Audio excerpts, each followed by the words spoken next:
Hello everyone, welcome back to my channel that is English field. So friends, आप लोग बहुत ही anxiously wait कर रहे हैं टीजीटी पीजीटी रिज़ल्ट का। और मेरे पास में कई सारे ऐसे मैसेजेस आए कि टीजीटी का जो रिज़ल्ट है और जो रिमेनिंग सब्जेक्ट्स का पीजीटी का रिज़ल्ट है वो क्यों इतना लेट हो रहा है।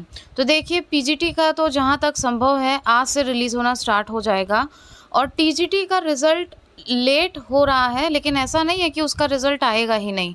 कल भी मैंने आपको इससे रिलेटेड एक वीडियो दिया था, उसके बाद में और भी ऐसे कमेंट आने लग गए। तो टीजीटी का रिज़ल्ट जो लेट हो रहा है उसके पीछे कुछ रीज़न्स हैं, जैसे कि एफ क्वेश्चंस, ठीक है, जो क्वेश्चंस गलत थे या फिर जिन क्वेश्चंस के दो दो ऑप्शन थे। तो अब मान लीजिए एक ही क्वेश्चन के दो ऑप्शन थे, एक अलिट्रेशन और एजोनेंस। तो अब अलिट्रेशन को दिया जाए या फिर एजोनेंस को दिया जाए। और आप सभी को पता है कि 31 अक्टूबर से पहले चयन बोर्ड को ये पूरी करनी है भर्ती, ऐसा सुप्रीम कोर्ट का ऑर्डर है। और चयन बोर्ड बिल्कुल भी ये चाह नहीं रहा है कि किसी भी तरीके से ये भर्ती कहीं पे भी फंसे, ठीक है। तो वो बहुत ज़्यादा प्रिकॉशस होके चल रहा है और इसी पे सिर्फ मंथन चल रहा है। फिर अब इसमें कॉमन मार्क्स दिए जाएं या फिर क्वेश्चन को एफ में डाला जाए। कई मेरे पास में कमेंट आए थे कि मैम पॉसिबिलिटी क्या है। तो देखिए, श्योर तो मैं बिल्कुल नहीं बता सकती, बट पॉसिबिलिटी जैसा सुनने में आ रहा है वो यही है कि आपको कहीं ना कहीं कॉमन मार्क्स भी मिलेंगे। मतलब कि कई लोगों को कन्फ्यूजन है इसमें, जो दो ऑप्शन हैं एक क्वेश्चन में दोनों करेक्ट हैं तो उसमें सबको मार्क्स मिलेंगे, ठीक है।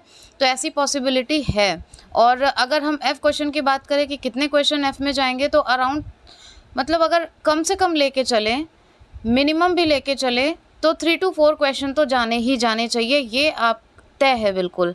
और थोड़े ही टाइम में आपका इंतज़ार भी ख़त्म हो जाएगा। आई नो वेरी वेल कि एक ऐसी मनोस्थिति बन गई है कि आपको रात में नींद भी नहीं आती है। मेरे पास में कई सारे ऐसे मैसेजेस आए, तो ये बिल्कुल सही बात है, क्योंकि रिज़ल्ट का ये है कि अब तब है। आपका 10 अक्टूबर तक तो रिज़ल्ट हर हाल में आ जाएगा, इसलिए ज़्यादा दिन बचे नहीं हैं।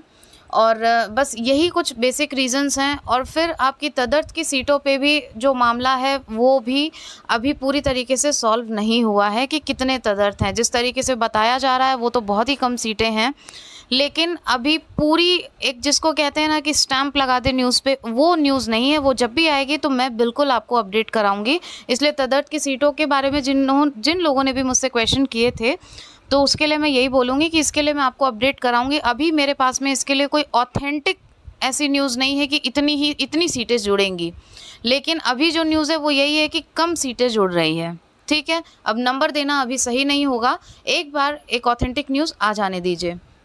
बाकी नवरात्रे स्टार्ट हो गए हैं, तो मेरी शुभकामनाएं आप सभी लोगों के साथ में हैं। माँ अम्बे आप सभी को, जितने लोगों ने भी इतनी मेहनत की है, उनको सिलेक्शन दिलाए और उनका फ्यूचर जो है वो ब्राइट हो, अच्छा हो, ऐसी ही मेरी विशेज़ हैं। और माँ अम्बे की कृपा आप सभी लोगों पे बनी रहे। तो सभी को happy Navratri and all the best for your future, for your result. Wait करिए, जल्दी ही आपका रिज़ल्ट आएगा। और अभी आपके पास में कोई भी ऐसे कमेंट हैं या फिर किसी भी तरीके की कोई क्वेरीज़ हैं तो आप बिल्कुल पूछ सकते हैं। डॉक्यूमेंट से रिलेटेड आपने मुझसे क्वेश्चन किया था, तो शाम तक आपके पास में डॉक्यूमेंट से रिलेटेड क्वेश्चन आ जाएगा। किसी चीज़ में आपकी डिग्री में या मार्कशीट में या सर्टिफिकेट में कहीं पे कोई एरर है, एफिडेविट कैसे बनवाना है, इन सब से रिलेटेड वीडियो शाम तक आएगा आपके पास में। आपकी जो क्वेरीज़ हैं डॉक्यूमेंटेशन से रिलेटेड, वो आप मुझे कमेंट बॉक्स में ज़रूर बताइएगा, जिससे कि मैं अपने वीडियो में वो सारे पॉइंट्स आपके कवर कर सकूं। सो टेंशन मत लीजिए, आपको डॉक्यूमेंटेशन का एक एक पॉइंट का वीडियो शाम को मिल जाएगा कि क्या डॉक्यूमेंट्स आपको देने होते हैं, सबमिट करने होते हैं, कैसे वेरिफिकेशन होता है, ईच एंड एवरीथिंग। फॉर्मेट अगर आपको चाहिए तो वो भी आपको मिल जाएगा, that is free of cost. So thank you so much for watching and giving your precious time.